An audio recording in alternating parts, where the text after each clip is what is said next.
ओम गुरुर्ब्रह्मा गुरुर्विष्णु गुरुर्देवो महेश्वरः गुरुर्साक्षात् परं ब्रह्म तस्मै श्री गुरवे नमः।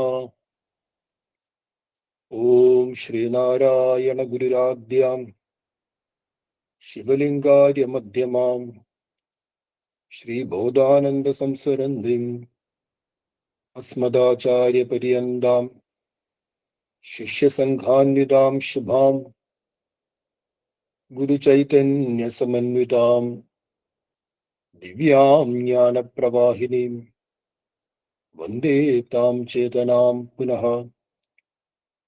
ओम हंसाभ्यां परिवृत्तपत्रकमले दिव्ये जगत्कारणं विश्वोत्कीर्णमनेकदेहनिलयं स्वच्छन्दमानन्दगम् आद्यन्दैकमखण्डचिद्गणरसं पूर्णं ह्यनन्तं शुभं प्रत्यक्षाक्षरविग्रहं गुरुपदं ध्यायेद् विभुं शाश्वतम्।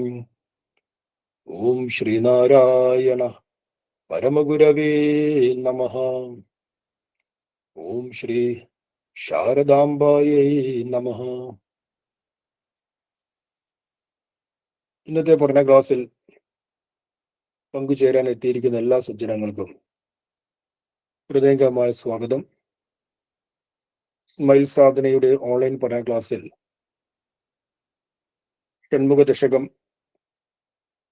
അതുപോലെ ദർശനമാല, അതിനുശേഷം ശ്രീനാരായണ ധർമ്മം എന്നീ 3 കൃതികൾക്ക് ശേഷം ഈ ഉളവനാൽ എടുക്കാൻ വിചാരം ചെയ്യാൻ സൗഭാഗ്യം ലഭിച്ച ഒരു കൃതിയാണ് ഗുരുപുഷ്പാഞ്ജലി മന്ത്രങ്ങൾ. ഗുരുപുഷ്പാഞ്ജലി രചിച്ചത് ഗുരുവിന്റെ ശിഷ്യോത്തമനായിരിക്കുന്ന ദിവ്യശ്രീ ശ്രീനാരായണ ചൈതന്യ സ്വാമികളാണ്. ഇതിന്റെ 1ാമത്തെ ക്ലാസ്സിൽ ഈ മഹാമന്ത്രങ്ങൾ രചിക്കാനിടയായ പശ്ചാത്തലത്തിൽ നമ്മൾ ചിന്തിക്കുകയുണ്ടായി. കോഴിക്കോട് താമസിക്കുന്ന വേളയിൽ ഗൗരീശ്വരം കോവിൽ എന്നറിയപ്പെടുന്ന ശ്രീനാരായണ ഭജനമഠത്തിൽ വെച്ചിട്ടാണ് ചൈതന്യസ്വാമികൾ ഈ മഹാമന്ത്രങ്ങളുടെ രചനയ്ക്ക് സമാരംഭം കുറിക്കുന്നത്. ഇതിന്റെ വിചാരത്തിൽ 3 മന്ത്രങ്ങളെ പിന്നിട്ട് യഥാക്രമം 4ാമത്തെ നാമമായിരിക്കുന്ന ഓം സത്വഗുണോത്തമായ എന്ന നാമത്തിലേക്ക് നമ്മുടെ ചിന്ത എത്തിച്ചേർന്നിരിക്കുകയാണ്. ഓം സത്വഗുണോത്തമായ നമഃ. ഈ നാമത്തിന്റെ താത്പര്യം എന്ന് പറയുന്നത് സത്വഗുണോത്തമനായിരിക്കുന്ന ഗുരുവിനായിക്കൊണ്ട് എന്റെ നമസ്കാരം. അപ്പൊ സത്വഗുണോത്തമൻ എന്നുള്ളത് ഒരു സമസ്ത പദമാണ്. എന്ന് പറഞ്ഞാൽ 2ഓ അതിലധികമോ പദങ്ങൾ ചേർന്ന് ഒറ്റ പദമാക്കി മാറ്റുന്നതിനാണ് സമസ്ത പദം എന്ന് പറയുന്നത്. ആ സമസ്ത പദത്തെ നമ്മൾ അർത്ഥം മനസ്സിലാക്കണമെങ്കിൽ അതിനെ വിഗ്രഹവൽക്കരിക്കണം. അപ്പൊ ഇതില് സത്വഗുണോത്തമൻ എന്ന് പറയുമ്പോൾ 2 പ്രകാരത്തിൽ മുഖ്യമായിട്ട് അർത്ഥം മനസ്സിലാക്കണം. ഒന്ന്, സത്വഗുണം ഏറ്റവും ഉന്നതമായിരിക്കുന്നത് ആരിലാണോ അവൻ സത്വഗുണോത്തമൻ. 3 ഗുണങ്ങളിൽ സത്വം, രജസ്, തമസ് എന്ന് പറയുന്ന 3 ഗുണങ്ങൾ, ആ ഗുണങ്ങളിൽ ഏറ്റവും കൂടി സത്വഗുണം ആരിലിരിക്കുന്നുവോ ആ വ്യക്തി എന്ന് പറയാം സത്വഗുണോത്തമൻ എന്ന് പറയാം. ഇനി മറ്റൊരു അർത്ഥം ചിന്തിക്കുകയാണെങ്കിൽ സത്വഗുണമുള്ളവരിൽ ഏറ്റവും ഉന്നതമായിരിക്കുന്നത് ആരാണോ അവൻ സത്വഗുണോത്തമൻ. ഒരുപാട് സത്വഗുണമുള്ള ആളുകൾ എന്ന് കരുതുക. അങ്ങനെ ഒരുപാട് സാത്വികരായ ആളുകളിൽ ഏറ്റവും സാത്വികരായിരിക്കുന്നത് സത്വഗുണം കൂടിയ വ്യക്തികളാണ് നമ്മൾ സാത്വികർ എന്ന് പറയുന്നത്. അങ്ങനെയുള്ള ഒരുപാട് സാത്വികന്മാരിൽ ഏറ്റവും സാത്വികനായിരിക്കുന്ന ആരാണോ ആ വ്യക്തി എന്ന് പറയാം സത്വഗുണോത്തമൻ എന്ന് പറയും. ഈ 2 അർത്ഥവും ചേരും. ഇപ്പൊ സംസ്കൃതത്തില് നമ്മൾ ഏതൊരു സമസ്ത പദത്തെയും വ്യത്യസ്തമായ അർത്ഥങ്ങളിൽ നിന്നുകൊണ്ട് നമുക്ക് വിചാരം ചെയ്യാം. ഇവിടെ നമുക്ക് ഈ 2 പ്രകാരത്തിലും ചിന്തിക്കാം. എങ്കിൽ കൂടിയും സത്വഗുണം ഏറ്റവും ഉന്നതമായിരിക്കുന്നത് ആരിലാണോ അവൻ സത്വഗുണോത്തമൻ എന്ന ആശയവും ശരിയാണ്. അതുപോലെ തന്നെ സത്വഗുണമുള്ളവരിൽ ഏറ്റവും ഉന്നതമായിരിക്കുന്ന ആരാണോ ആ വ്യക്തി സത്വഗുണോത്തമൻ എന്ന ആശയവും ശരിയാണ്. 2ഉം അതാത് തലങ്ങളിൽ ശരിയാണ്. ഈ ഗുണം എന്നുള്ള ശബ്ദം ഗുരുവിന്റെ കൃതികളിൽ നമ്മൾ അങ്ങിങ്ങായിട്ട് പല സ്ഥലത്തും കേട്ടിട്ടുണ്ട്. ഗുണം എന്നുള്ള വാക്കിന് പല അർത്ഥമുണ്ട്. ക്വാളിറ്റി എന്നുള്ള അർത്ഥമുണ്ട്. അതുപോലെ ഗുണം എന്ന് പറഞ്ഞു കഴിഞ്ഞാൽ കയറെന്നുള്ള അർത്ഥമുണ്ട്. ഗുണത്തിന് സംസ്കൃതത്തിൽ നമ്മൾ കയറിന്റെ ഗുണമെന്ന് പറയാറുണ്ട്. ഗുണം എന്ന് പറഞ്ഞാൽ അങ്ങനെ പല പല ഒരു വ്യക്തി ഒരു ദ്രവ്യത്തിന്റെ സവിശേഷതയെ ഗുണം എന്ന് പറയാം. റോസാ പുഷ്പത്തിന്റെ ഗുണമാണെന്ന് ആ നിറം, ആ വർണ്ണം, ആ മൃദുലത. ഒരു ദ്രവ്യത്തിനുള്ള സവിശേഷതയും ഗുണമെന്ന് പറയാം. ഇവിടെ ഗുണമെന്ന് പറഞ്ഞിരിക്കുന്നത് 3 ഗുണങ്ങളെയാണ്. അപ്പൊ എന്താണ് 3 ഗുണങ്ങൾ? നമ്മൾ പഠിച്ചിട്ടുണ്ട്. ഇവിടെ ഈ സൃഷ്ടിയിൽ മൂലപ്രകൃതി എന്ന് പറയുന്ന ഒരു തത്വം ഉണ്ട്. മൂലപ്രകൃതി, അതിന് അവ്യക്തം എന്നൊക്കെ പറയും. അവ്യക്തം അല്ലെങ്കിൽ പ്രകൃതി എന്നൊക്കെ പറയും. എന്താണ് മൂലപ്രകൃതി? മൂലപ്രകൃതി എന്ന് പറഞ്ഞാൽ ബ്രഹ്മത്തിൽ ആശ്രയമായിരിക്കുന്ന ശക്തി സ്വരൂപിണിയാണ് മൂലപ്രകൃതി എന്ന് പറയുന്നത്. ഈ മൂലപ്രകൃതിയെ തന്നെയാണ് ജനനി എന്നും പറയുന്നത്. ആ മൂലപ്രകൃതിയിൽ നിന്നാണ് ഈ കാണപ്പെടുന്ന സമസ്ത ജഗത്തും ഉണ്ടായിരിക്കുന്നത്. മൂലപ്രകൃതിയെ കുറിച്ച് നിർവചിക്കുന്നുണ്ട് തത്വബോധം എന്ന ഗ്രന്ഥത്തിൽ. അവിടെ പറയുന്നു ബ്രഹ്മാശ്രയ സത്വരജസ്തമോ ഗുണാത്മിക മായാസ്തി. ബ്രഹ്മാശ്രയമായിരുന്നിട്ട് സത്വം, രജസ്, തമസ് എന്നീ 3 ഗുണങ്ങളോടുള്ള മായ വർദ്ധിക്കുന്നു. മായ ഉണ്ട് എന്നാണ് ഇതിന്റെ താല്പര്യം.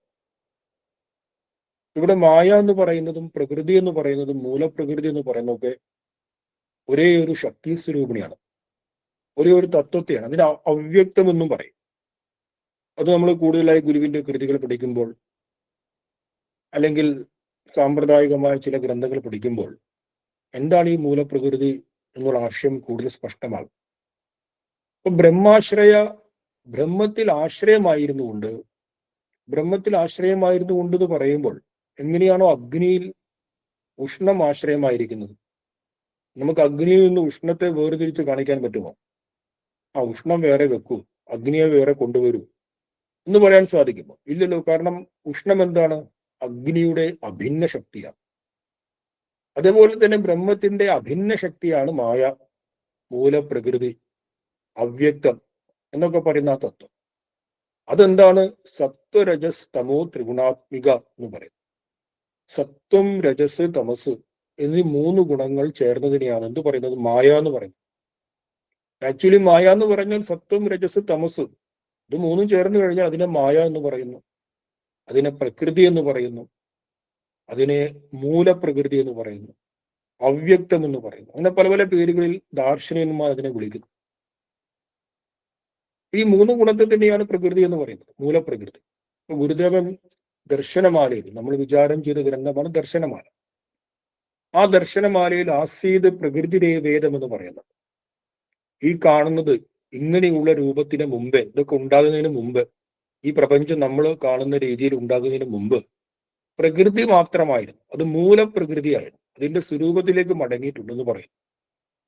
അപ്പൊ സൃഷ്ടിക്ക് മുമ്പ് കേവലം മൂലപ്രകൃതി മാത്രം, സത്വം, രജസ്, തമസ് എന്നീ 3 ഗുണങ്ങൾ സാമ്യാവസ്ഥയിൽ നിലനിൽക്കും. സാമ്യാവസ്ഥ എന്ന് പറഞ്ഞാൽ ഒരേ അനുപാതത്തിൽ 100% ഒരേ അനുപാതം കൊടുത്താൽ 33.3. അങ്ങനെ ഒരേ അനുപാതത്തിൽ തുല്യമായ രീതിയിൽ നിൽക്കും.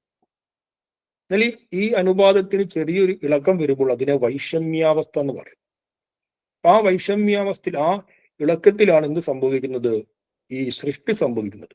ഏറ്റവും അടിസ്ഥാനമായിരിക്കുന്ന മൂലപ്രകൃതിയിൽ 3 ഗുണങ്ങളുടെ തുല്യമായ നിലയിൽ ചെറിയൊരു ഇളക്കം വരികയും പിന്നെ ആ തുല്യമായ നില വിഘടിച്ച് പരസ്പരം അത് കൂടിച്ചേരുകയും സത്വം, രജസിലേക്കും സത്വത്തിലേക്കും വ്യത്യസ്തമായ അനുപാതങ്ങളിൽ കൂടിച്ചേർന്ന് ഈ കാണപ്പെടുന്ന മുഴുവൻ പഞ്ചഭൂതാത്മകമായ ജഗത്തും ഉണ്ടാകുന്നു.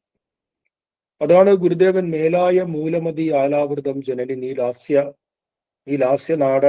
ലാസ്യ നൃത്തമാടുന്നു എന്ന് പറഞ്ഞിരിക്കുന്നത്.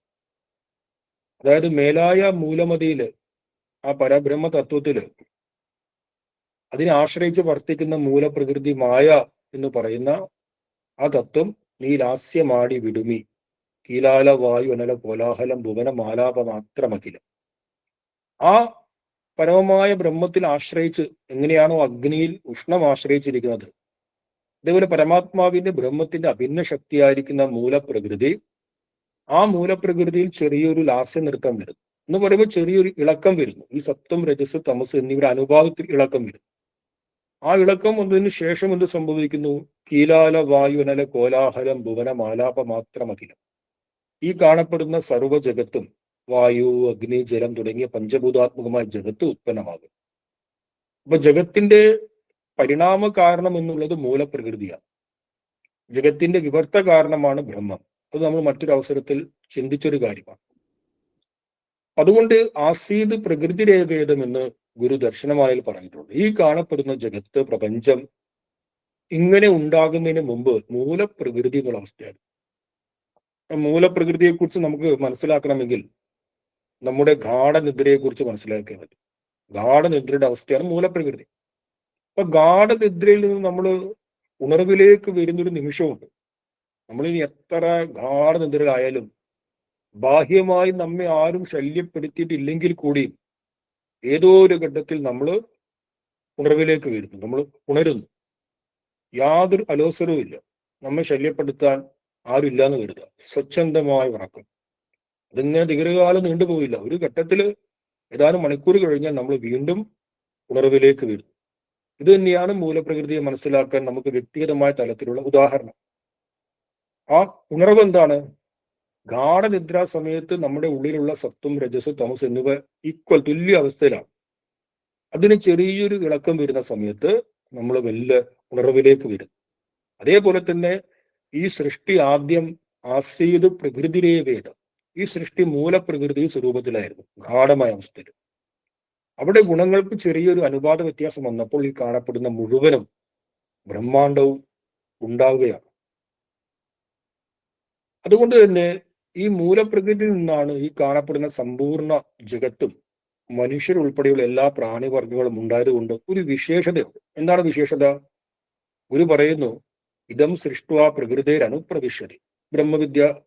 ബ്രഹ്മവിദ്യ പഞ്ചകത്തിലാണ് സൃഷ്ടുവേദം പ്രകൃതേരനുപ്രവിശ്യതി എന്ന് പറയുന്നത്. ജഗത് സ്വരൂപിണിയായ മൂലപ്രകൃതി സ്വരൂപിണിയായ ജനനി ഈ കാണപ്പെടുന്ന ലോകത്തെ മുഴുവൻ ഉണ്ടാക്കിയിട്ട് അതിലെ ഓരോ പദാർത്ഥത്തിന്റെ ഉള്ളിൽ കുടികൊണ്ടു പ്രകൃതിയിൽ അനുപ്രവേശനം ചെയ്തു. എല്ലാവരുടെ ഉള്ളിലും, എല്ലാ മനുഷ്യ മനസ്സിന്റെ ഉള്ളിലും, സർവ പദാർത്ഥങ്ങളുടെ ഉള്ളിലും മൂലപ്രകൃതി കുടികൊള്ളുന്നുണ്ട്. കാരണം എന്താണ്? കാരണം ഒരു കാരണത്തിന്റെ ഗുണങ്ങൾ അതിന്റെ കാര്യത്തിലേക്കും വരും. ഇപ്പൊ കൊപ്രയുടെ ഗുണങ്ങൾ, നാളികേരം, ഉണങ്ങിയ നാളികേരം, കൊട്ടത്തേങ്ങ, കൊപ്ര എന്നൊക്കെ പറയും. ആ കൊപ്രയുടെ ഗുണങ്ങൾ വെളിച്ചെണ്ണയിലുമുണ്ട്. എള്ളിന്റെ ഗുണങ്ങൾ എള്ളെണ്ണയിലുമുണ്ട്. ഒരു കാരണത്തിന്റെ ഗുണങ്ങൾ അതിന്റെ കാര്യത്തിലേക്ക് അനുഗതമായിരിക്കും എന്നുള്ളത് ലോക നിയമമാണ്. അതേപോലെ മൂലപ്രകൃതിയിൽ നിന്ന് ഈ കാണപ്പെടുന്ന സകല ചരാചരങ്ങളും ഉത്പന്നമായിട്ടുണ്ടെങ്കിൽ ആ മൂലപ്രകൃതി എല്ലാ ചരാചരങ്ങളിലും കുടികൊള്ളുന്നുണ്ട്. അതുകൊണ്ടാണ് സൃഷ്ടുവേദം പ്രകൃതിയിൽ അനുപ്രവിശതി എന്ന് ഗുരുദേവൻ പറഞ്ഞിരിക്കുന്നത്. എല്ലാത്തിലും മൂലപ്രകൃതി കുടികൊള്ളുകയാണ്. അങ്ങനെ നോക്കിയാൽ എന്ത് സംഭവിക്കുന്നു? അങ്ങനെ നോക്കിയാൽ നമ്മുടെ ഉള്ളിലും ആ മൂലപ്രകൃതി സ്വരൂപിണിയുണ്ട്. ഏത് രൂപത്തില്? സത്വം, രജസ്, തമസ് എന്നീ 3 ഗുണങ്ങളുടെ രൂപത്തിൽ നമ്മുടെ എല്ലാവരുടെ ഉള്ളിലുണ്ട് 3 ഗുണങ്ങൾ. ആ 3 ഗുണങ്ങളിൽ അനുനിമിഷം പരിവർത്തനപ്പെട്ടുകൊണ്ടേയിരിക്കുന്നു. ചില സമയത്ത് സത്വഗുണം വർദ്ധിച്ചിരിക്കുന്നു, രജോ ഗുണം താഴ്ന്നിരിക്കുന്നു, തമോ ഗുണം താഴ്ന്നിരിക്കുന്നു. അതേ വ്യക്തിയിൽ ചില സമയത്ത് തമോ ഗുണം വർദ്ധിച്ചിരിക്കുന്നു, രജോ ഗുണം താഴ്ന്നിരിക്കുന്നു, സത്വം താഴ്ന്നിരിക്കുന്നു. അങ്ങനെ ഇവയുടെ അനുപാതത്തിലുള്ള വ്യത്യാസങ്ങൾ അനുനിമിഷം സംഭവിച്ചു കൊണ്ടിരിക്കുന്നു. ആ അനുപാതത്തിലുള്ള വ്യത്യാസം കാരണം നമ്മുടെ സ്വഭാവങ്ങൾക്ക് മാറ്റം വരുന്നു. അടിസ്ഥാനപരമായിട്ട് ഓരോ വ്യക്തിയിലും ഓരോ ഗുണഘടനയുണ്ട്. ആ ഗുണഘടനയുടെ അടിസ്ഥാനത്തിൽ അവന് അടിസ്ഥാന സ്വഭാവമുണ്ട്.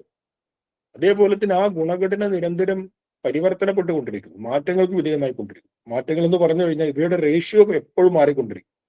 ചില സമയത്ത് സത്വമാണ് മുകളിലെങ്കിൽ ചില സമയത്ത് രജസ്സായിരിക്കും. അങ്ങനെ റേഷ്യോ മാറുന്നതിനനുസരിച്ച് നമുക്ക് എന്ത് വരും? നമ്മുടെ താത്കാലികമായിരിക്കുന്ന സ്വഭാവങ്ങൾക്ക് മാറ്റം വരും. അടിസ്ഥാനമായ സ്വഭാവം ഉണ്ടാകും, അതേപോലെ താത്കാലികമായ സ്വഭാവത്തിന് മാറ്റം വരും. വളരെ ശാന്തനായിരിക്കുന്ന വ്യക്തി വളരെ പെട്ടെന്ന് ദേഷ്യപ്പെടുന്നു. വളരെ ദേഷ്യപ്പെടുന്ന വ്യക്തി പെട്ടെന്ന് ശാന്തനാകുന്നു. ഒട്ടും സ്നേഹമില്ലാത്ത വ്യക്തിക്ക് മറ്റൊരാളുടെ സ്നേഹം വരുന്നു. മറ്റൊരാളോട് ഭയങ്കര സ്നേഹം ഉണ്ടായിരുന്ന വ്യക്തിക്ക് നാളെ തൊട്ട് ആ വ്യക്തിയുടെ സ്നേഹമില്ല. ഇതൊക്കെ നമ്മുടെ ഉള്ളിൽ ആ ഗുണഘടനയുടെ പരിവർത്തനത്തിന് അനുസരിച്ച് മനസ്സിൽ സംഭവിക്കുന്ന മാറ്റങ്ങളാണ്. അപ്പൊ ഈ ഗുണങ്ങളെ കുറിച്ച്, ത്രിഗുണങ്ങളെ കുറിച്ച്, 3 ഗുണങ്ങളെ കുറിച്ച് ഏറ്റവും ആഴത്തിൽ വിചിന്തനം ചെയ്തൊരു ശാസ്ത്ര ശാഖയാണ് സാഖ്യ ദർശനം എന്ന് പറയുന്നത്. കപില മഹർഷി എന്ന് പറയുന്ന ഒരു ജ്ഞാനിയായ മഹാത്മാവ്, ഒരു മഹർഷി, അവിടുന്ന് സംസ്ഥാപനം ചെയ്ത ഒരു ദർശനമാണ് സാഖ്യദർശനം. ആ സാഖ്യദർശനത്തിന്റെ ആധികാരികമായൊരു കൃതിയാണ് സാഖ്യകാരിക എന്ന് പറയുന്നത്. ഇത്തരം കൃതികളൊക്കെ നമ്മൾ പഠിച്ചു കഴിഞ്ഞാൽ ഗുരുവിന്റെ കൃതികൾ പഠിക്കാൻ വളരെ വലിയ സഹായകരമായി തീരും. ആ സാഖ്യകാരിക എഴുതിയ ആ മഹാത്മാവ് പറയുന്നു, ഈ ഗുണങ്ങൾ നിർവഹിച്ചുകൊണ്ട് സത്വം, ലഘുപ്രകാശകം, ഇഷ്ടം, ഉപഷ്ടംബകം, ചലഞ്ച രജ, ഗുരുവരണകം ഏവ തമഹ പ്രദീപവച്ചാർത്തതോ വൃത്തി. ഇതൊരു കാരികയാണ്, രണ്ട് കാരികയാണ്. കാരിക എന്ന് പറഞ്ഞാൽ ശ്ലോകം പോലെ മറ്റൊരു സംഭവമാണ് കാരിക. എന്താണ് ഇതിന്റെ താല്പര്യം? മൂന്ന് ഗുണങ്ങളുടെയും സ്വഭാവത്തെ പറയുക. സത്വം എന്ന് പറഞ്ഞാൽ ലഘുത്വവും പ്രകാശവും ഉള്ളതാണ്. സത്വത്തിന്റെ അടിസ്ഥാനം എന്താണ്? ലഘുത്വമാണ്. ലഘു എന്ന് പറഞ്ഞാൽ ഭാരമില്ലാത്ത അവസ്ഥ. അടുത്തത് പ്രകാശകമാണ്. രജസിന്റെ ലക്ഷണം എന്ന് പറഞ്ഞാൽ മറ്റ് രണ്ട് ഗുണങ്ങളെയും അതാത് മേഖലകളിൽ പ്രവർത്തിപ്പിക്കുന്നത് രജസാണ്. അപ്പൊ നമ്മളിൽ സത്വമുണ്ടെങ്കിലും സാത്വികമായ വൃത്തികളുണ്ടെങ്കിലും ആ സാത്വികമായ വൃത്തികളെ അതിനെ പ്രവൃത്തി പദത്തിലേക്ക് കൊണ്ടുവരുന്നത് രജസാണ്. ഒരു വ്യക്തി വളരെ ശാന്തനാണ്, വളരെ സൗമ്യനാണെന്ന് കരുതുക. പക്ഷെ ആ സൗമ്യതയെയും ശാന്തയെയും മറ്റുള്ളവരിലേക്ക് ചെലുത്തുന്നത് എന്താണ്? രജസാണ്. രജസില്ലെങ്കിൽ ആ വ്യക്തി ഒരു ഭാഗത്തിരിക്കും, സൗമ്യനായി ശാന്തനായിരിക്കും. ആ വ്യക്തി മറ്റുള്ളവരോട് വ്യവഹരിക്കുന്നു, ലോകത്തോട് വ്യവഹരിക്കുന്നു. അങ്ങനെ വ്യവഹരിക്കുന്ന വേളയിൽ ആ വ്യക്തിയുടെ ശാന്തതയും സൗമ്യതയും മറ്റുള്ളവർക്ക് കിട്ടുന്നു. അങ്ങനെ മറ്റുള്ളവരിലേക്ക് സത്വഗുണം എത്തിക്കുന്നത് അതിന്റെ പുറകിൽ രജസ്സുള്ളതുകൊണ്ടാണ്. രജസ്സിന് ക്രിയാശക്തിയാണ്. നമ്മുടെ ഉള്ളിലുള്ള ഏതൊരു ക്രിയേറ്റീവ് പവറും അതിനെ പുറത്തേക്ക് എത്തിക്കുന്നത് രജോ ഗുണമാണ്. നമ്മുടെ ഉള്ളിൽ വളരെ നല്ല ക്രിയേറ്റിവിറ്റി ഉണ്ടെന്ന് കരുതുക. സാത്വികനായ ഒരു വ്യക്തിക്ക് ക്രിയേറ്റിവിറ്റി ഉണ്ടാവുകയുള്ളൂ. സത്വഗുണം ഇല്ലെങ്കിൽ നമ്മുടെ ഉള്ളിൽ ക്രിയേറ്റിവിറ്റി ഉണ്ടാവില്ല. നല്ല സത്വഗുണം വേണം. ഇപ്പൊ ക്രിയേറ്റിവിറ്റി എന്ന് പറഞ്ഞു കഴിഞ്ഞാൽ നമുക്കൊരു ചിത്രം വരയ്ക്കാൻ, നന്നായിട്ട് പാചകം ചെയ്യാൻ, നല്ലൊരു പരിപാടി ആസൂത്രണം ചെയ്യാൻ, ഒരു പ്രസ്ഥാനത്തെ മുന്നോട്ട് നയിക്കാൻ, ഇതിനൊക്കെ നമ്മുടെ ഉള്ളിൽ സത്വഗുണം നന്നായിട്ട് വർദ്ധിക്കണം. ആ സത്വഗുണത്തെ പ്രവൃത്തി പദത്തിലേക്ക് എത്തിക്കുന്നത്, കൈകൾ കൊണ്ട് ചിത്രം വരപ്പിക്കുന്നത്, കൈകൾ കൊണ്ട് പാചകം ചെയ്യിപ്പിക്കുന്നത്, കാലുകൾ കൊണ്ട് നമ്മെ മുന്നോട്ട് നയിച്ച് സത്കർമ്മങ്ങൾ ചെയ്യിപ്പിക്കുന്നത്, അത് രജസാണ്. രജസ്സില്ലെങ്കിൽ സത്വത്തിന് പ്രവൃത്തമാകാൻ കഴിയില്ല. അതേപോലെ തമസ്സിനെ പ്രവൃത്തമാക്കുന്നതും രജസാണ്. തമോ ഗുണത്തിന്റെ ലക്ഷണം പറയുന്നുണ്ട് ആചാര്യന്മാർ. ആ ലക്ഷണത്തിനനുസരിച്ച് അതിനെ പ്രവൃത്തമാക്കുന്നത് രജസാണ്. അപ്പൊ രജസ്സിന്റെ മുഖ്യമായ കർമ്മം എന്താണ്? മറ്റുള്ള ഗുണങ്ങളെ പ്രവൃത്തി പദത്തിലേക്ക് കൊണ്ടുവരിക. അപ്പൊ പ്രവൃത്തി പദത്തിലേക്ക് കൊണ്ടുവരുമ്പോൾ തന്നെ ഒരല്പം കോലാഹലം ഉണ്ടാവും. അതിനെ ചഞ്ചലത എന്ന് പറയുന്നു. അങ്ങനെ വ്യവഹാരം എപ്പോഴും കോലാഹല യുക്തമാണല്ലോ. അപ്പൊ ചഞ്ചലത ആണ് മുഖ്യമായിട്ടും, അതുപോലെ ക്രിയാശീലത മുഖ്യമായിട്ടും രജോ ഗുണത്തിന്റെ ലക്ഷണങ്ങൾ. തമസിന്റെ ലക്ഷണം എന്താണ്? തമസിന്റെ ലക്ഷണം എന്ന് പറയുമ്പോൾ ഗുരുത്വമാണ്. ഗുരുത്വമാണ്, നല്ല ഗുരുത്വമുള്ള വ്യക്തിയാണല്ലോ അവൻ. ആ ഗുരുത്വമാണ്. അല്ല, ഗുരുത്വം എന്ന് പറഞ്ഞാൽ ഭാരം എന്നാണ്. തമസ് എപ്പോഴും നമ്മളിൽ ഭാരത്തെ ഉണ്ടാകും. നമുക്ക് നന്നായിട്ട് ഉറങ്ങണമെങ്കിൽ നമ്മുടെ ഉള്ളിൽ തമോ ഗുണം വരണം. തമോ ഗുണത്തിന് ആധിക്യം കൊണ്ടാണ് നമുക്ക് ഉറങ്ങാൻ കഴിയുന്നത്. നിദ്ര, ആലസ്യം, മന്ദത, ഇതെല്ലാം തമസിന്റെ ഫലങ്ങളാണ്, ലക്ഷണങ്ങളാണ്. നമ്മൾ ഉറക്കം വരുന്ന സമയത്ത് നമ്മളൊരു ഭാരം നമുക്ക് അനുഭവപ്പെടും. ഉറക്കം തൂങ്ങിയ അവസ്ഥ, കണ്ണുകൾ നമുക്കിങ്ങനെ നമ്മുടെ തുറക്കാൻ സാധിക്കില്ല, കണ്ണുകൾ ഇങ്ങനെ കൂമ്പിയിരിക്കും, കാരണം ഒരു ഭാരം അനുഭവപ്പെടും. എന്തുകൊണ്ടാണത്? കാരണം ഉള്ളിൽ തമസ് ഇങ്ങനെ വർദ്ധിക്കുകയാണ്. നമുക്ക് സാത്വികനായ ഒരു വ്യക്തിക്കും ഉറങ്ങണമെങ്കിൽ തമോ ഗുണം വേണം. ഇവിടെയാണ് നമ്മുടെ വർണ്ണം കൊണ്ടാണ് ജാതി എന്ന് പറയുന്ന വാദം പൊളിഞ്ഞത്. ഈ ഒരു ആശയത്തിലാണ്. കാരണം സാത്വികനായ വ്യക്തി ബ്രാഹ്മണനാണെന്ന് പിൽക്കാലത്ത് ഒരു വർണ്ണവാദം വന്നിരുന്നു. സാത്വികനായ വ്യക്തി എല്ലാ നിമിഷവും സാത്വികനായിരിക്കില്ല. അയാൾക്ക് ഉറങ്ങുന്ന സമയത്ത് എന്ത് വേണം? തമോ ഗുണം വേണം. തമോ ഗുണമില്ലാതെ ഉറങ്ങാൻ സാധിക്കില്ല. നിദ്ര, ആലസ്യം ഇവ തമോ ഗുണത്തിന്റെ ആധിക്യം കൊണ്ട് മാത്രമേ സംഭവിക്കൂ. എത്ര ശാന്തനായ വ്യക്തി രാത്രി ഉറങ്ങുമ്പോൾ കണ്ണുകൾ കൂപ്പി ഉറങ്ങും, ഒരു ഭാരം അനുഭവപ്പെടും. അത് തമസിന്റെ ഫലമായിട്ടാണ്. അപ്പൊ ഗുരുത്വം എന്ന് പറഞ്ഞാൽ ഭാരമാണ്, ഭാരമുള്ള അവസ്ഥ. അതേപോലെ തമോ ഗുണത്തിന്റെ മറ്റൊരു ലക്ഷണമാണ് ആവരണം, ഒന്നിനെ മറച്ചിരിക്കുക. നമ്മൾ ഇന്നലെ വിദ്യാഭ്യാസ ദർശനത്തിൽ പറയുകയുണ്ടായി, വിദ്യ എന്ന് പറയുമ്പോൾ നാം അറിയാൻ ആഗ്രഹിക്കുന്ന ഒരു വസ്തുവിനെ നമ്മളിൽ നിന്നും മറച്ചിരിക്കുന്ന ഒരു ഘടകമുണ്ട്. ആ ഘടകത്തെ ഇല്ലായ്മ ചെയ്യലാണ് വിദ്യ. ആ ഘടകത്തെ ഇല്ലായ്മ ചെയ്യാൻ നാം പരിശ്രമിക്കുന്നു. ആ പരിശ്രമത്തെ അഭ്യാസം എന്ന് പറയും. നോക്കൂ, ലോകത്തില് നമ്മൾ ഏതെങ്കിലും ഒരു വസ്തുവിനെ സ്വന്തമായിട്ട് ഉണ്ടാക്കുന്നുണ്ടോ? ഇല്ലല്ലോ. അറിവിനെ ആര് സ്വന്തമായിട്ട് ഉണ്ടാക്കുന്നില്ല. ഒരു വീടുണ്ടാക്കണം എന്ന് കരുതി ഇതിനെ വായുവിൽ നിന്ന് ഒരു വീടുണ്ടാക്കിയോ? ഇല്ല. മറിച്ച് എന്താണ്, ഇവിടെ നേരത്തെയുള്ള കുറെ വസ്തുക്കള്, ആ നേരത്തെയുള്ള കുറെ വസ്തുക്കള് നമ്മൾ കല്ല്, മണല്, സിമന്റ് അവയൊക്കെ യഥാവിധി സംയോജിപ്പിക്കാനുള്ള അറിവ് നമ്മൾ ചെലുത്തിയപ്പോൾ നമുക്കൊരു വീട് ലഭിച്ചു. അല്ലാതെ നേരത്തെ ഇവിടെ ഇല്ലാതിരുന്ന ശൂന്യമായ ഒരു വീടിനെ നമ്മൾ ഉണ്ടാക്കുകയല്ല. മറ്റൊരു സ്ഥലത്ത് ഉള്ള വസ്തുക്കളെ പ്രത്യേക രീതിയിൽ സംയോജനം ചെയ്തപ്പോൾ വീടുണ്ടായി. അപ്പൊ അറിവെന്ന് പറഞ്ഞാൽ പുതിയതായ ഒന്നിനെ നമ്മൾ എടുക്കുന്നതിനല്ല അറിവെന്ന് പറയുന്നത്. ഉള്ളതായ ഒന്നിനെ നമ്മളിൽ നിന്ന് മറച്ചിരിക്കുന്ന ഒരു ഘടകമുണ്ട്. ആ ഘടകത്തെ എന്ത് പറയും? ആവരണം എന്ന് പറയാം. ആവരണം. ആ ആവരണം എന്താണ്? തമോ ഗുണമാണ്. നമുക്ക് ഒരു വിഷയത്തെ കുറിച്ച് അറിയില്ല എന്ന് പറയുമ്പോൾ മനസ്സിലാക്കാൻ നമ്മുടെ ഉള്ളിൽ തമോ ഗുണമുണ്ട് ആ വിഷയത്തെ സംബന്ധിച്ച്. ആ ആവരണത്തെ പൊട്ടിക്കുന്നത് ആരാണ്? സത്വഗുണമാണ്. കാരണം സത്വഗുണത്തെ പ്രകാശകം എന്ന് പറയുന്നു. സത്വം ലഘു പ്രകാശകം എന്നാണ് അതിന്റെ ലക്ഷണം. പ്രകാശകം മീൻസ് ഒന്നിനെ തെളിയിക്കുക. ആ ആവരണത്തെ മാറ്റി ആ ആവരണത്തിന്റെ ഉള്ളിൽ മറഞ്ഞിരിക്കുന്ന വസ്തുവിനെ പ്രകാശിപ്പിക്കുക. നമ്മൾ പുസ്തക പ്രകാശന ചടങ്ങ് എന്നാണല്ലോ പറയുന്നത്. പുസ്തക പ്രകാശന ചടങ്ങ്. അപ്പൊ ആ ചടങ്ങ് എങ്ങനെയാണ്? ആ പുസ്തകം ഒരു ആവരണം കൊണ്ട്, ഒരു കവർ കൊണ്ട് പൊതിഞ്ഞിരിക്കും. അപ്പൊ ആ കവറിനെ നമ്മൾ മാറ്റിക്കഴിഞ്ഞാൽ അതിനെ പ്രകാശിപ്പിക്കുന്നു. ഉള്ളിലുള്ള പുസ്തകത്തെ പ്രകാശിപ്പിക്കുന്നു. ആ കവർ എന്താണ്? ആ കവറാണ് തമോ ഗുണം. ആ കവറിനെ മാറ്റി ഉള്ളിലുള്ള പുസ്തകത്തെ പ്രകാശിപ്പിക്കുന്നത് സത്വഗുണമാണ്. പുസ്തകം നേരത്തെ അവിടെ തന്നെ ഉണ്ട്. പക്ഷെ ആ പുസ്തകവും നമ്മളും തമ്മിലുള്ള അറിവിനെ മറച്ചുകൊണ്ടൊരു ആവരണമുണ്ട്. അപ്പോൾ തമസിന്റെ മുഖ്യമായ ഒരു കർത്തവ്യമാണ് ആവരണം. എല്ലാറ്റിലും ആവരണം. ഇപ്പൊ നമ്മുടെ ഒരു നല്ലൊരു മിത്രം എന്ന് കരുത്, ഏറ്റവും നല്ല സുഹൃത്ത്. ആ സുഹൃത്ത് ഒരു ശത്രുവാണെന്നുള്ളൊരു ആവരണം ഉണ്ടാക്കും തമോ ഗുണം. നമ്മൾ നോക്കുമ്പം ആ ആവരണമാണ് കാണുന്നത്. ഇവനെന്റെ ശത്രുവാണല്ലോ. നേരെ മറിച്ച് നമ്മുടെ വലിയ ഹിതകാംക്ഷിയായിരിക്കാം. നമ്മുടെ ജീവിതത്തിൽ വലിയ അഭീഷ്ടങ്ങളെ, ഹിതത്തെ ആഗ്രഹിക്കുന്ന നമ്മുടെ നല്ല സുഹൃത്തായിരിക്കാം. ഈ തമോ ഗുണത്തിന് ആവരണം വന്നപ്പോൾ ശത്രു എന്ന് പറയുന്ന ഒരു ഷർട്ട്, ഒരു ആവരണം കൊണ്ട് ആ സുഹൃത്തിന്റെ മുകളിൽ ഇട്ട് കൊടുത്തു. നമ്മൾ നോക്കുമ്പോൾ ആ ആവരണമാണ് കാണുന്നത്. ആ ആവരണത്തെ പൊട്ടിക്കണമെങ്കിൽ എന്ത് വേണം? നമ്മുടെ ഉള്ളിൽ നല്ല സത്വഗുണം വേണം. സത്വഗുണം ഉണ്ടെങ്കിൽ ആ ആവരണത്തെ പൊട്ടിച്ച് ഉള്ളിലുള്ള ആ മിത്രം എന്ന് പറയുന്ന യഥാർത്ഥ വസ്തുവിനെ, യഥാർത്ഥ അറിവിനെ പ്രകാശിപ്പിക്കുക. ഇനി നേരെ തിരിച്ചും വരെ നല്ല നമുക്കിട്ട് ഒന്നാന്തരം പാരവെക്കുന്ന ഒരാള് പുറമേ നമ്മളോട് സ്നേഹത്തോടെ വർത്തിക്കുകയും നമ്മളില്ലാത്ത സമയത്ത് നമുക്കിട്ട് പാരപടുകയും ചെയ്തു. നമ്മൾ നോക്കുമ്പോൾ തമസ് എന്ത് ചെയ്തു? ഒരു ആവരണം പടഞ്ഞു അദ്ദേഹത്തിന്റെ മുകളിൽ. എന്താണ് ആവരണം? ഇവൻ എന്റെ നല്ല സുഹൃത്താണ്. നമ്മൾ കാണുന്ന സമയത്ത് ഇവൻ എന്റെ നല്ല സുഹൃത്താണ്. അതും തമസാണ്. കാരണം അതിലൂടെ നമുക്ക് ചതി പറ്റുന്നു. അപ്പൊ ഒരു വസ്തുവിനെ, ആ വസ്തുവിന്റെ സ്വരൂപത്തെ മറച്ചുകൊണ്ട് അതിന്റെ മുകളിൽ ഒരു ആവരണം വരുന്നു. ഈ ആവരണം തമസിന്റെ കർത്തവ്യമാണ്. ഗുരുവരണകമേവ തമഹ എന്ന് സാംഖ്യകാരികൾ ലക്ഷണം പറഞ്ഞു. വരണകം എന്ന് പറഞ്ഞാൽ ആവരണം. എന്നുള്ള വാക്ക് മാറ്റുന്നുള്ളൂ. ആവരണം. ഗുരു എന്ന് പറഞ്ഞാൽ ഭാരമുള്ളതും ആവരണത്തെ ചെയ്യുന്നതും നമ്മുടെ എല്ലാ പ്രവൃത്തികളെയും തടയുന്നതും നമ്മളിൽ മന്ദതയെ ഉണ്ടാക്കുന്നതും ഒക്കെ തമസാണ്. തമസ് നമ്മളിൽ ഉണ്ടോ എന്ന് നമുക്ക് പരിശോധിക്കാൻ, നമ്മൾ കർത്തവ്യങ്ങളെ മാറ്റി വെക്കുന്നുണ്ടോ എന്ന് നമ്മൾ സ്വയം പരിശോധിച്ചാൽ മതി. നമ്മളൊരു കർത്തവ്യത ഇന്ന് രാവിലെ മുതൽ 5 മണി മുതൽ, ഇന്ന് വൃശ്ചികം 1 ഞാൻ 1-ാം തീയതി തൊട്ട് 41 ദിവസം ഞാനൊരു ഉപാസന ചെയ്യും. രാവിലെ എഴുന്നേറ്റ് ഗുരുപുഷ്പാഞ്ജലി അർച്ചന ചെയ്യും, ഹോമം ചെയ്യും. നമ്മൾ സങ്കല്പിച്ച് നമ്മൾ 1 മണിക്കൂർ കഴിഞ്ഞപ്പോൾ എന്തായാലും വൃശ്ചികം 1:41 വൃശ്ചികം 2 മുതൽ ആരംഭിക്കാം, കുഴപ്പമില്ലല്ലോ. എന്നാൽ വൃശ്ചികം 2 വൃശ്ചികം 3 മുതൽ ആരംഭിക്കാം.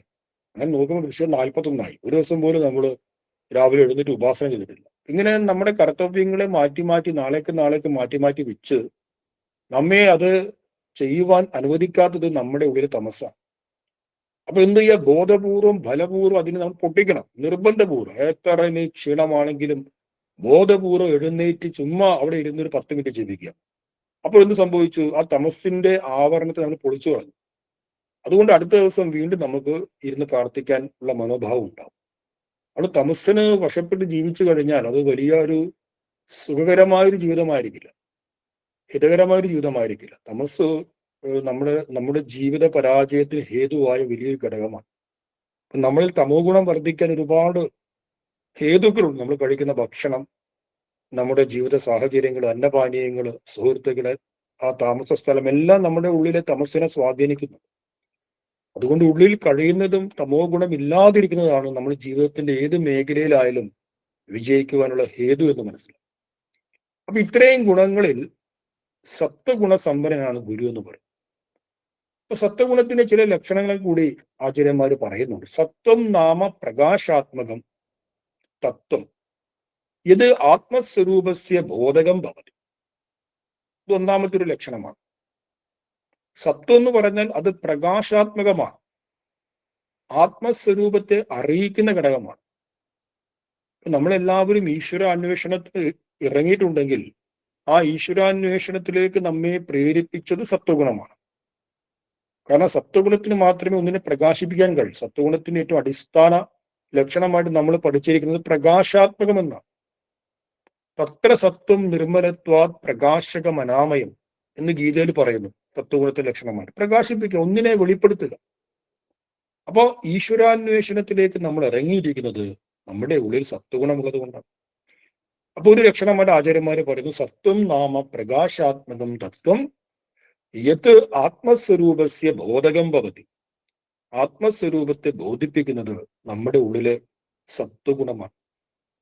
ഇനിയോ സത്വം ചൈതന്യസ്യ ഉപാദാന കാരണം യഥ ജ്ഞാനം സംഭാവതി. ചൈതന്യസ്യ ഉപാദാന കാരണം എന്ന് പറയുന്നു. ചൈതന്യം, ചേതന, ആ സദ്വസ്തുവിന് മറ്റൊരു കാരണമില്ല എങ്കിൽ കൂടിയും പറയുകയാണ് ആ ചൈതന്യത്തെ ചൈതന്യമാക്കിയത് സത്വഗുണമാണ്. അതുകൊണ്ടാണ് ജ്ഞാനം സംഭവിക്കുന്നത്, അറിവ് സംഭവിക്കുന്നത്. അപ്പൊ അറിവിനെ ഉത്പന്നമാക്കുന്നത് സത്വഗുണമാണ് എന്ന് പറയുന്നു. അടുത്തൊരു ലക്ഷണമായിട്ട് പറയുന്നു, സത്വം മനസ്സഹ ശുദ്ധ സ്വഭാവ യ സമത്വം ജനയതി.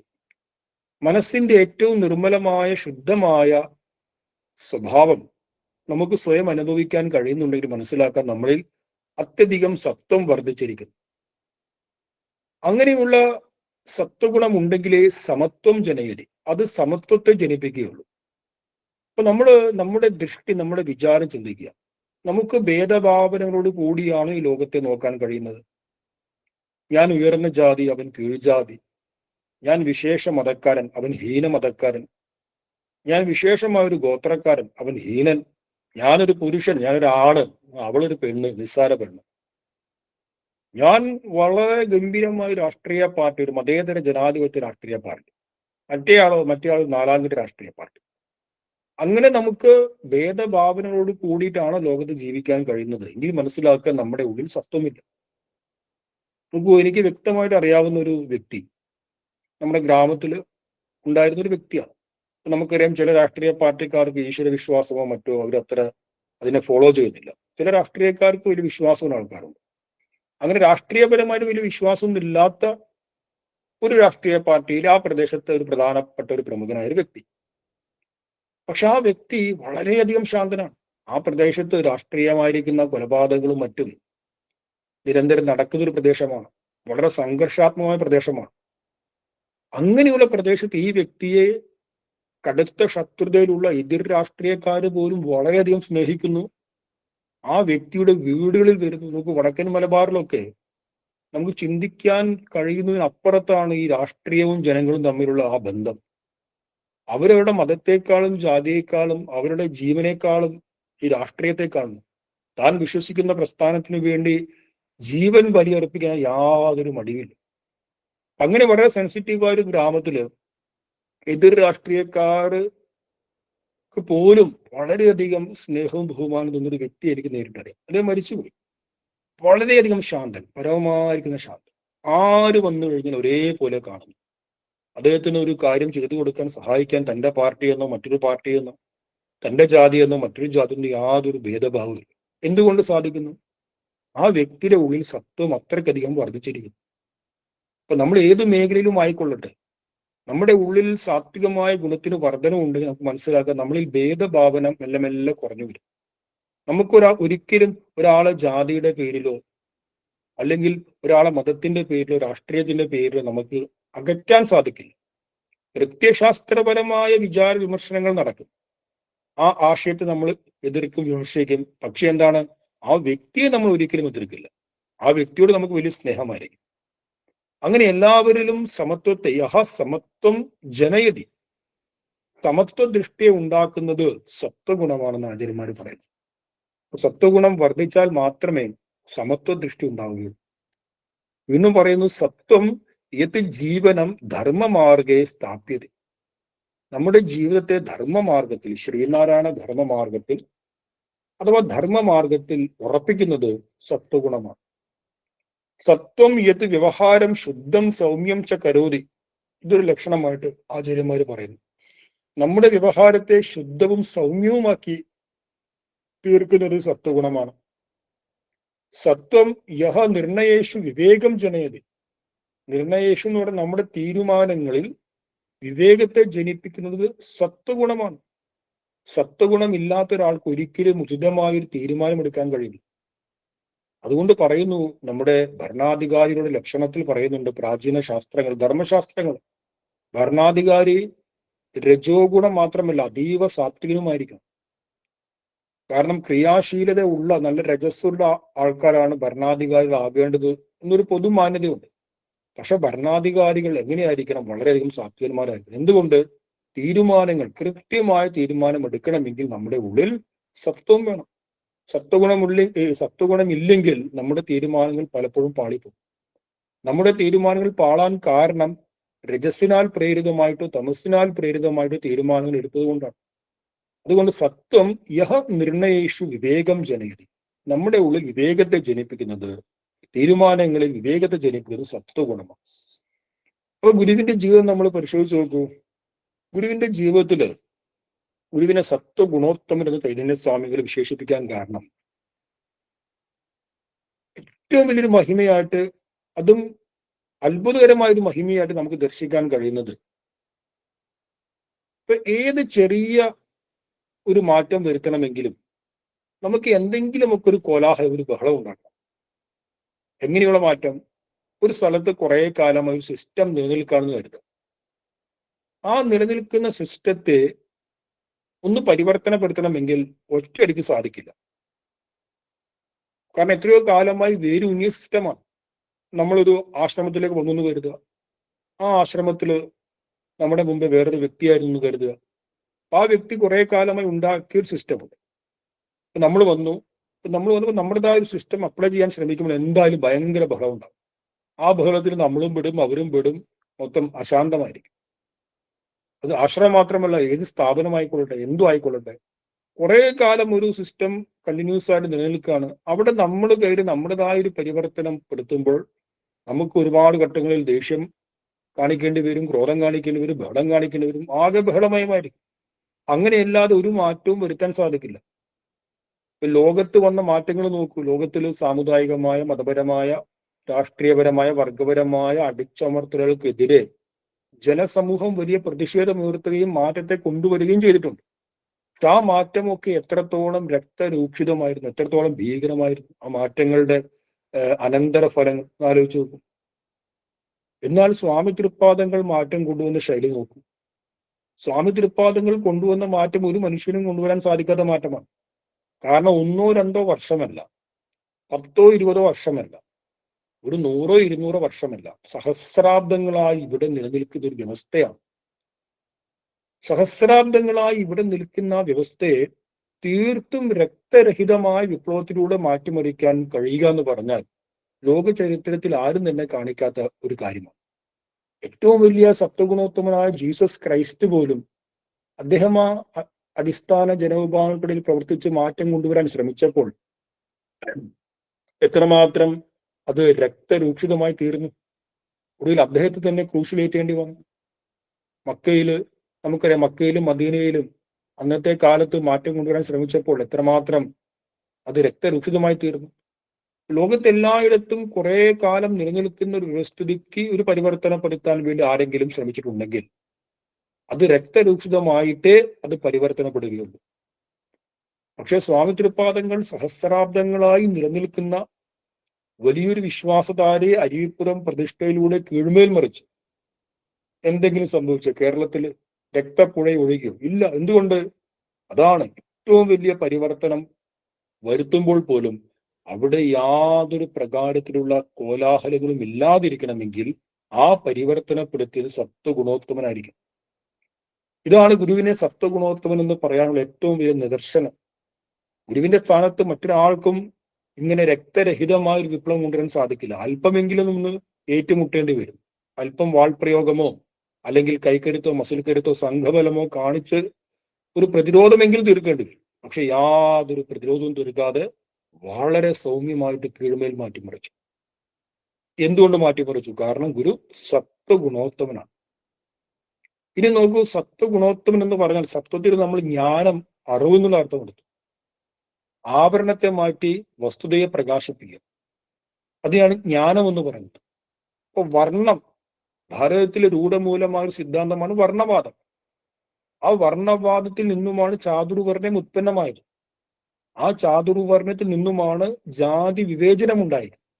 അപ്പൊ നമ്മൾ ശ്രദ്ധിക്കേണ്ട കാര്യം നോക്കൂ, ജാതി എന്ന് പറയുന്നത് ഇറ്റ്സെൽഫ് ദോഷമല്ല. കാരണം ഏതെങ്കിലും പ്രകാരത്തിൽ ഗോത്രങ്ങൾ ജാതിയിലൂടെ ഉണ്ടാവുക തന്നെ ചെയ്യും എല്ലാ കാലത്തും. പക്ഷെ ചാതുർവർണ്ണം വരുമ്പോൾ കുറെ ജാതികളെ, കുറെ ഗോത്രങ്ങളെ ബ്രാഹ്മണ വർണ്ണത്തിൽ പെടുത്തുന്നു, കുറെ ജാതികളെ, കുറെ ഗോത്രങ്ങളെ ക്ഷത്രിയ വർണ്ണത്തിൽ പെടുത്തുന്നു, കുറെ ജാതികളെ, കുറെ ഗോത്രങ്ങളെ വൈശ്യവർണ്ണത്തിലും ശൂദ്രവർണ്ണത്തിലും പെടുത്തുന്നു. എന്നിട്ട് പറയുന്നു ഞങ്ങളൊക്കെ ബ്രാഹ്മണ വർണ്ണത്തിലാണ്, നിങ്ങളൊക്കെ ശൂദ്രവർണ്ണത്തിലാണ്, അതുകൊണ്ട് നിങ്ങളൊക്കെ താഴ്ന്ന ജാതികളാണ്, ഞങ്ങളൊക്കെ ഉന്നതന്മാരാണ് എന്ന് പറയുന്നു. ഈ ചാതുർവർണ്ണത്തിലേക്ക് ജാതികളെ പെടുത്തുമ്പോഴാണ് ഈ ഉച്ചനീചത്വ വിവേചനങ്ങൾ ഉണ്ടാകുന്നത്. അല്ലെങ്കിൽ പരസ്പരം എന്ത് വിവേചനമാണുള്ളത്? ചാതുർവർണ്ണയുമായി ടച്ച് ചെയ്യുമ്പോൾ മാത്രമല്ലേ ഈ വിവേചനം വരുന്നുള്ളൂ. അപ്പൊ വർണ്ണവാദമാണ്, ചാതുർവർണ്ണ്യമാണ് ഈ ജാതി വിവേചനത്തിന്റെ അടിസ്ഥാനം. അതിനെ എപ്രകാരം എങ്ങനെയൊക്കെ നമ്മൾ ന്യായീകരിച്ചു കഴിഞ്ഞാലും നമ്മളതിനെ കഷ്ടപ്പെട്ട് വെള്ളപൂശും. അയ്യോ വർണ്ണം എന്ന് പറഞ്ഞാൽ അങ്ങനെയാണ് ഇങ്ങനെയാണ്. കാരണം നമ്മൾ ഇതേ കൃതിയിൽ മുന്നോട്ട് പഠിക്കുന്നുണ്ട്.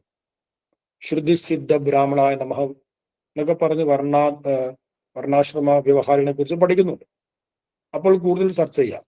ഞാൻ പറഞ്ഞു വരുന്നത്, വർണ്ണം എന്ന് പറയുന്ന എത്രയോ കാലം രൂഢമൂലമായി നിലനിന്ന ആ ഒരു സങ്കല്പം, ആ ഒരു സങ്കല്പത്തെ ഗുരുദേവൻ, ആ സങ്കല്പത്തെ മറച്ചിരിക്കുന്ന ആവരണത്തെ പൊളിച്ച് അതിന്റെ വസ്തുതയെ പ്രകാശിപ്പിക്കുന്നുണ്ട്. എപ്രകാരം? വർണ്ണം എന്ന് പറഞ്ഞാൽ ജന്മം കൊണ്ടോ കർമ്മം കൊണ്ടോ വർണ്ണമില്ല. ഒരു കൂട്ടർ പറയുന്നു ജന്മം കൊണ്ടാണ് വർണ്ണം എന്ന് പറയുന്നത്. മറ്റൊരു കൂട്ടർ പറയുന്നത് അയ്യോ അങ്ങനെയൊന്നുമില്ല കേട്ടോ, ജന്മം കൊണ്ടല്ല. ഒരു വ്യക്തി നല്ല കർമ്മങ്ങൾ ചെയ്താൽ അവൻ ബ്രാഹ്മണനായിട്ട് മാറുന്നു, കർമ്മം കൊണ്ടാണ് വർണ്ണം എന്ന് പറയുന്നത്. പക്ഷെ ഈ രണ്ടും അശാസ്ത്രീയമാണ്. ഈ രണ്ടെണ്ണത്തിനെയും ഗുരുദേവൻ മാറ്റിമറിക്കുന്നു, തള്ളിക്കളയുന്നു. എന്നിട്ട് പുതിയൊരു മാനവികമായ ദർശനത്തെ, അദ്വൈതത്തിൽ അധിഷ്ഠിതമായ ഒരു മാനവിക ശാസ്ത്രത്തെ, ഏകത്വ ദർശനത്തെ അവതരിപ്പിക്കുന്നു. അപ്പൊ വർണ്ണവാദത്തെ അപ്രകാരം പുനഃപരിഷ്കരിച്ച, എന്ന് പറഞ്ഞാൽ വർണ്ണവാദത്തെ സമൂലമായി പിഴുതെടുത്ത് തത്സ്ഥാനത്ത് ഒരു മാനവിക ദർശനത്തെ പ്രതിഷ്ഠാപനം ചെയ്ത ഭാരതീയ ഋഷിവര്യനാണ് ഗുരു. അതിനു മുമ്പ് പല ഋഷിമാരും, പല മഹാത്മാക്കളും, പല സന്യാസിമാരും സ്വാമിമാരും ഉണ്ടായിട്ടുണ്ടെങ്കിൽ കൂടിയും അവരൊന്നും ഈ മേഖലയിൽ കൈവെക്കുവാൻ ധൈര്യം കാണിച്ചിരുന്നില്ല. ജാതിപരമായിരിക്കുന്ന വിവേചനത്തെ എതിർത്തിട്ടുണ്ട്. അയ്യോ അത് പാടില്ല, തെറ്റാണെന്നൊക്കെ പറഞ്ഞ് പലരും എതിർത്തിട്ടുണ്ട്. പക്ഷെ ആ വിവേചനങ്ങൾക്ക് അടിസ്ഥാനമായിരിക്കുന്ന ചില കാരണമുണ്ട്. എന്താണ് ആ കാരണം? അത് ചാതുർവർണ്ണ്യമാണ്. ആ ചാതുർവർണ്ണ്യത്തെ സൈദ്ധാന്തികപരമായിട്ട് ഖണ്ഡിക്കാൻ, എതിർക്കാൻ ആർക്കും ധൈര്യം ഉണ്ടായിരുന്നില്ല. എന്തുകൊണ്ട് ധൈര്യം ഉണ്ടായിരുന്നില്ല? അയ്യോ അത് വേദത്തിൽ പറഞ്ഞതാണ്, ഇവിടെ നൂറ്റാണ്ടുകളായി നിലനിൽക്കുന്ന ഒരു സങ്കല്പമാണ്, എങ്ങനെയാണ് ഇതിനെ ഞങ്ങൾ മാറ്റിമറിക്കുക? പക്ഷെ ഗുരുദേവൻ ആ സങ്കല്പത്തെ മാറ്റിമറിച്ചു. എന്തുകൊണ്ട്? ഗുരു സത്വഗുണോത്തമനായിരിക്കുന്നുണ്ട്. സത്വഗുണോത്തമനായിരിക്കുന്ന ഒരു മഹാത്മാവിന് മാത്രമേ ആവരണത്തെ പൊട്ടിച്ച് വസ്തുതയെ വെളിപ്പെടുത്താൻ കഴിയൂ. ഇത്രയും കാലം ചാതുർവർണ്ണ വ്യവസ്ഥയിൽ ഒരു ആവരണം മറഞ്ഞിരിക്കുകയാണ്. ആ ആവരണത്തെയാണ് ശരിയായിട്ട് ആളുകൾ ധരിച്ചിരിക്കുന്നത്, ഇതാണ് സത്യമെന്ന്. പക്ഷെ ഗുരു ആ ആവരണത്തെ പൊട്ടിച്ചു. എന്തുകൊണ്ട് പൊട്ടിച്ചു? ഗുരു സത്വഗുണോത്തമനാണ്. ഇനി നോക്കൂ, മോദസ്ഥിതനായ അങ്ങ് വസിപ്പൂ മല പോലെ എന്ന് ഗുരുവിനെ കുറിച്ച് കുമാരനാശാൻ പറഞ്ഞിട്ടുണ്ട്. സ്വാമി തിരുപ്പാദങ്ങളുടെ കർമ്മം എത്രമാത്രം വലുതാണ്. ഒരു മനുഷ്യൻ ഇന്നത്തെ കാലത്ത് ഏറ്റവും വലിയ മാനേജ്മെന്റ് വിദഗ്ധന് പോലും ചെയ്യാൻ കഴിയാത്ത, ഏറ്റവും വലിയ ഒരു കർമ്മശാലിക്ക് പോലും ചെയ്യാനും കഴിയാത്ത കർമ്മമല്ലേ സ്വാമി തിരുപ്പാദങ്ങൾ ചെയ്തത്? ഒരേ സമയം മഹാപ്രസ്ഥാനങ്ങൾ സംസ്ഥാപനം ചെയ്തു. ഏറ്റവും വലിയ വിപുലമായ, വലിയ ആഴത്തിലുള്ള, വളരെയധികം വ്യാപിച്ചിരിക്കുന്ന SNDP യോഗം, വലിയ സന്യാസ സംഘമായിരിക്കുന്ന ധർമ്മസംഘം, അതേപോലെ ഒരുപാട് യോഗങ്ങൾ, ക്ഷേത്ര യോഗങ്ങള്, പ്രാദേശികമായ പ്രസ്ഥാനങ്ങൾ, ഇവയ്ക്കെല്ലാം പ്രേരണ കൊടുക്കുകയും രണ്ട് മഹാപ്രസ്ഥാനത്തെ സംസ്ഥാപനം ചെയ്യുകയും ചെയ്തു. ലക്ഷക്കണക്കിന് ആളുകൾക്ക് വഴി കാണിച്ചു കൊടുത്തു. 73 വർഷത്തെ ജീവിതം കൊണ്ട്, സശരീര ജീവിതം കൊണ്ട് എത്രമാത്രം വലിയ കർമ്മമാണ് ഗുരു ചെയ്തത്. സാധാരണ ഒരു സന്യാസിക്കല്ല, ഒരു സാധാരണ മനുഷ്യന് പോലും, ഈ ലോകത്തിൽ ഇടപെടുന്ന ഒരു മനുഷ്യർക്ക് പോലും ചെയ്യാൻ കഴിയാത്തൊരു കർമ്മമാണ് സന്യാസഭാവത്തിൽ അമർന്നിരുന്ന, ഋഷിഭാവത്തിൽ അമർന്നിരുന്ന ഗുരു ചെയ്തത്. ഒരേ സമയം ഇത്തരത്തോളം മഹാകർമ്മങ്ങൾ ചെയ്തിട്ടും ഗുരുവിന്റെ ശാന്ത സ്വഭാവത്തിന് എപ്പോഴെങ്കിലും എന്തെങ്കിലും മാറ്റം ഉണ്ടായിട്ടുണ്ടോ? ഒരു മാറ്റം ഉണ്ടായിട്ടില്ല, യാതൊരു ഇളക്കവും ഉണ്ടായിട്ടില്ല. ഒരുപാട് വാദവിവാദങ്ങൾ വന്നു, കോലാഹലങ്ങൾ വന്നു, അത് വന്നു, ഇത് വന്നു. വലിയ വലിയ കർമ്മത്തിൽ എന്താ പറയാ, മഹാകർമ്മങ്ങളിൽ മുഴുകിയിരിക്കുന്ന വേളയിലും അവിടുത്തെ ശാന്തഭാവത്തിന് യാതൊരു മാറ്റവും വന്നില്ല. അപ്പൊ നമ്മൾ ഈ കാര്യത്തെ സ്വയം നിരീക്ഷിച്ചാൽ മതി. നമ്മളൊരു ചെറിയ പരിപാടി സംഘടിപ്പിക്കുമ്പോൾ എത്രമാത്രം ടെൻഷനാകും, അതിന്റെ വിജയപരാജയത്തെ കുറിച്ച് എത്രമാത്രം നമുക്ക് വ്യാകുലത ഉണ്ടാകും, എത്രമാത്രം നമ്മൾ ചിന്തിക്കുന്നു. ആ പരിപാടി കഴിയുമ്പോഴേക്കും നമ്മൾ ടെൻഷൻ അടിച്ച് ഒരു വകയായി തീരും. എന്നാൽ ഇത്രമാത്രം വലിയ ഗുരുവിന്റെ കർമ്മവും നമ്മുടെ കർമ്മവും നമുക്ക് തുലനം ചെയ്യാൻ സാധിക്കും. നമ്മുടെ ജീവിതത്തിൽ നമുക്ക് ഒന്നും ചെയ്യാൻ സാധിച്ചിട്ടില്ല. ഒരു ചെറിയ കുടുംബത്തെ പരിപാലിക്കുവാൻ വേണ്ടി നമ്മൾ ആയുസ് മുഴുവൻ അതിനുവേണ്ടി വിനിയോഗിച്ചു. എന്നാൽ സ്വാമി തിരുപ്പാദം എത്ര വലിയ ഘോരമാന്ന് പറഞ്ഞാൽ ആ കർമ്മത്തിന്റെ വിശാലത, എത്രമാത്രം വലിയ കർമ്മം ചെയ്തു. ഇത്രയും വലിയ കർമ്മം ചെയ്തിട്ടും ഗുരുവിന് എന്തെങ്കിലും ഒരു ടെൻഷൻ, എന്തെങ്കിലും ഒരു ചിന്ത, എന്തെങ്കിലും ഒരു ആശങ്ക എപ്പോഴെങ്കിലും ഉണ്ടായിട്ടുണ്ടോ? ഒരിക്കലും ഉണ്ടായിട്ടില്ലല്ലോ. എന്തുകൊണ്ട്? ഗുരു സത്വഗുണോത്തമനാണ്. സത്വഗുണോത്തമന്മാരുടെ സത്വഗുണത്തിന് ഏറ്റവും വലിയ പ്രത്യേകത, നാം എത്ര കർമ്മം ചെയ്തു കഴിഞ്ഞാലും ആ കർമ്മം നമ്മെ അലോസരപ്പെടുത്തില്ല. എത്ര വലിയ സംഘാടനം ചെയ്താലും, എത്ര വലിയ ബിസിനസ് നടത്തിയാലും, എത്ര വലിയ എന്തൊക്കെ വലിയ കർമ്മത്തിലേക്ക് നാം ഏർപ്പെട്ട് കഴിഞ്ഞാലും നമ്മുടെ ഉള്ളും പുറവും ശാന്തമായിരിക്കും. ഇത് സത്വഗുണം ഉണ്ടെങ്കിൽ മാത്രമേ സാധിക്കൂ. സ്വാമി തിരുപ്പാദങ്ങൾ സത്വഗുണോത്തമനായതുകൊണ്ടാണ് മഹാകർമ്മങ്ങൾ ചെയ്തുകൊണ്ടും പരിപൂർണ ശാന്തനായി വർത്തിക്കാൻ കഴിഞ്ഞു. ഇനി ബാല്യലീലകൾ തൊട്ട്, ഗുരുവിന്റെ ബാല്യകാല ലീലയുണ്ട്. ബാല്യാവസ്ഥ തൊട്ട് ഗുരുദേവൻ ജീവിതത്തിൽ ഉടനീളം കാണിച്ച അനുകമ്പ എന്നുള്ളത് ഗുരുവിന്റെ മൗലികമായ ഒരു ദർശനമാണല്ലോ. ഈ ലോകത്തെ എല്ലാവരെയും തൻ്റെ തന്നെ അംശമായി കാണുകയും അവരുടെ സുഖത്തിലും ദുഃഖത്തിലും പങ്കുചേരുകയും അവരുടെ ദുഃഖത്തെ നിവൃത്തമാക്കുകയും ചെയ്യുന്നത് ഉള്ളിൽ അനുകമ്പയുള്ളത് കൊണ്ടാണ്. അനുകമ്പത എന്ന് പറഞ്ഞാൽ മറ്റുള്ളവരുടെ ദുഃഖം കണ്ട് നമ്മുടെ മനസ്സതിൽ കമ്പനം ചെയ്യും, ഇളകുന്നു. ഇതാണ് അനുകമ്പ. ബാല്യാവസ്ഥ തൊട്ട് തന്നെ നമുക്ക് ഗുരുവിന്റെ ഓരോ ചരിത്രവും എടുത്തു നോക്കിക്കഴിഞ്ഞാൽ ബാല്യാവസ്ഥ തൊട്ട് തന്നെ ഗുരുദേവൻ ലോകരോട്, സമൂഹത്തോട് അപാരമായ അനുകമ്പ കാണിച്ചത് നമുക്ക് കാണാൻ സാധിക്കും. അപ്പൊ ഗുരു നമ്മോട് കാണിച്ച അനുകമ്പയാണല്ലോ നമ്മളൊക്കെ ഇരുന്ന് വലിയ വർത്തമാനം പറയുന്നത്. സ്വാമി തിരുപ്പാദങ്ങള് മരുത്വാമലയിൽ അല്ലെങ്കിൽ മറ്റേതെങ്കിലും ഒരു ഗിരിഗുഹയില് ആജീവനാന്തം തപസ് ചെയ്യാം എന്ന് കരുതിയെങ്കിൽ നമുക്ക് ഈ വലിയ വർത്തമാനം പറയാൻ സാധിക്കുമോ? ഒരിക്കലും സാധിക്കില്ല. സ്വാമി തിരുപ്പാദങ്ങൾ ആത്മതപസ്സിനെ മാറ്റിവെച്ച് നമ്മുടെ ഇടയിലേക്ക് ഇറങ്ങി വന്നത് ഗുരുവിന്റെ വലിയ അനുകമ്പയാണ്. ഈ അനുകമ്പ ഉണ്ടാകണമെങ്കിൽ നമ്മളിൽ സത്വഗുണം വേണം. സത്വഗുണം ഇല്ലാത്ത ഒരാൾക്കും തന്നെ അനുകമ്പ ഉണ്ടാകാൻ കഴിയില്ല. സ്വാമി തിരുപ്പാദങ്ങൾ സത്വഗുണോത്തമനായതുകൊണ്ടാണ് വലിയൊരു അനുകമ്പ സ്വാമി തിരുപ്പാദങ്ങളിൽ ഉണ്ടായത്. ഇന്ന് നോക്കൂ, സശരീരകാലത്തെ ഗുരുവിന്റെ ജീവിതം 73 വർഷക്കാലത്തെ ജീവിതം. ആ 73 വർഷക്കാലത്തെ സശരീര ജീവിതത്തില് ഒരു കറ പോലും ഗുരുവിന്റെ തൂവള്ള വസ്ത്രത്തിൽ ഉണ്ടായിട്ടില്ല. ഒരു കറ പോലും. അങ്ങേയറ്റം വ്യക്തിവിശുദ്ധി. ഇത്രയ്ക്കധികം വ്യക്തിവിശുദ്ധി ഉള്ളൊരു മഹാത്മാവ് നമുക്ക് എവിടെയും കാണാൻ സാധിക്കും.